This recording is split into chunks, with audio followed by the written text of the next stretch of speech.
उत्तराखंड पंचायत चुनाव के वोटों की गिनती सुबह 8 बजे से शुरू हुई। 89 ब्लॉक केंद्रों पर मतगणना हुई। इस दौरान बड़े बड़े नेताओं को झटके मिले, तो वहीं राजनीति में पहला कदम रखने वाले परचम लहरा रहे हैं। निर्दलीय भी बड़ी बड़ी पार्टियों को करारी शिकस्त दे रहे हैं। बीजेपी को कई जगहों पर झटका लगा है, वहीं कांग्रेस ने कई सीटों पर बड़ी जीत हासिल की है। एक जगह तो टॉस के जरिए प्रधान पद के उम्मीदवार ने जीत हासिल की है। दरअसल दोनों उम्मीदवारों को बराबर वोट मिले, जिसके बाद टॉस के जरिए निर्णय हुआ। दरअसल उत्तराखंड विधानसभा चुनाव 2027 से पहले पंचायत चुनाव को सत्ता का सेमीफाइनल माना जा रहा है। ऐसे में तमाम राजनीतिक दलों ने ग्रामीण सरकार की सत्ता पर काबिज होकर निचले स्तर पर अपनी जड़ों को मजबूत बनाने की रणनीति तैयारी शुरू कर दी है। कांग्रेस की ओर से भी काफी प्रयास किए गए। वैसे उत्तराखंड पंचायत चुनाव दलीय आधार पर नहीं हुए हैं। हालांकि तमाम राजनीतिक दलों ने समर्थित उम्मीदवारों को चुनावी मैदान में उतारा था। इस लिहाज से दावा किया जा रहा है कि पंचायती राज व्यवस्था में कांग्रेस दमदार वापसी करती दिख रही है। वहीं भारतीय जनता पार्टी को कई अहम सीटों पर पिछड़ना पड़ रहा है।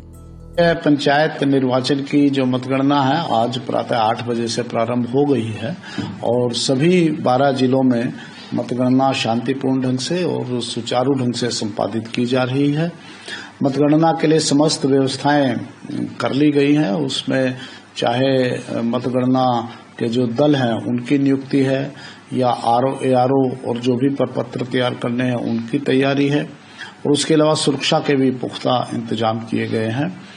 बैरिकेडिंग आदि की व्यवस्था है। सभी के मतगणना एजेंट्स और प्रत्याशियों को वहां अनुमति दी गई है। जो भी अधिकृत हैं उनको अनुमति दी गई है और निष्पक्ष ढंग से मतगणना चल रही है और काफी सुचारू ढंग से इस समय चल रही है। सर, मतदान प्रतिशत कैसा रहा? पिछली बार से अच्छा रहा या? मतदान प्रतिशत इस बार के निर्वाचन में कुल 69.13 यानी 69.13% रहा है, जो लगभग पिछली बार जो निर्वाचन हुआ था सामान्य निर्वाचन उसके बराबर ही है।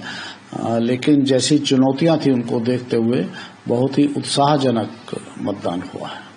मतगणना केंद्रों की सुरक्षा व्यवस्था के लिए कोई विशेष प्रबंध किया गया? मतगणना केंद्रों पर सुरक्षा के पुख्ता इंतजाम है। इसके अलावा सभी मतगणना के जो हॉल हैं उसमें CCTV आदि की व्यवस्था है, बैरिकेडिंग की व्यवस्था है, सभी व्यवस्थाएं कर ली गई।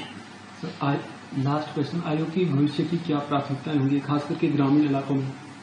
अभी तो सबसे पहले तो मतगणना है, इसको पूर्ण कर लिया जाए, फिर आगे के लिए जो व्यवस्थाएं होंगी, जो अध्यक्ष के और प्रमुखों के निर्वाचन होने हैं उस पर ध्यान दिया जाए।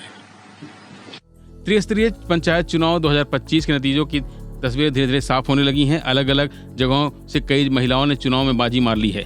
कोई कैंडिडेट एक मत से चुनाव जीत रहा है तो कोई लगातार तीसरी बार सत्ता का स्वाद चख रहा है। बता दें कि पंचायत चुनाव के दोनों चरणों में 69.16% मतदान हुआ था।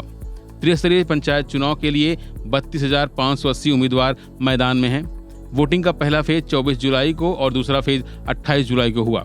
उत्तराखंड में राज्य चुनाव आयोग की पूर्व सूचना के अनुसार हरिद्वार को छोड़कर राज्य के 12 जिलों में पंचायत चुनाव कराए गए।